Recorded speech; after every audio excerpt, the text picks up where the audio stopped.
सैया मैया के दर्शन कर मैहर जाइब हो, मैहर जाइब हो, मैहर जाइब हो, मैहर जाइब हो। सैया मैया के दर्शन कर मैहर जाइब हो, सैया मैया के दर्शन कर मैहर जाइब हो, मैहर जाइब हो कि हम तो मैहर जाइब हो, मैहर जाइब हो कि हम तो मैहर जाइब हो।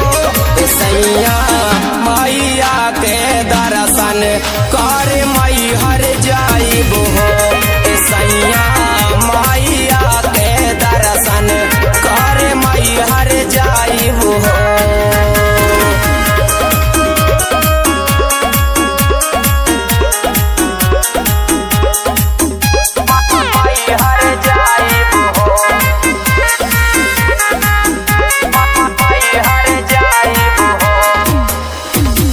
नैहर में मंगनी जैसन हमके दिहले बाड़ी सजनवा हो, पिया दिहले बाड़ी सजनवा हो, दिहले बाड़ी सजनवा हो।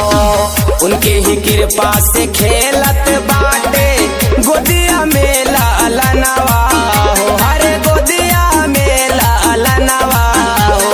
मैहर जाइब हो कि हम तो मैहर जाइब हो,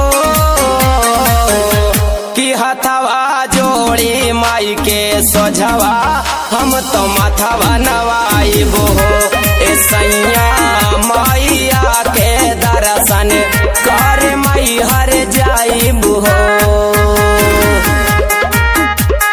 मैहर जाइब हो,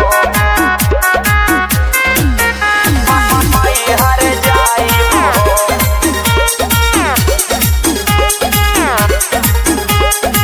गुरुदीन कहे माई के बा महिमा जग में अपार हो, सुन महिमा जग में अपार हो, महिमा जग में अपार हो।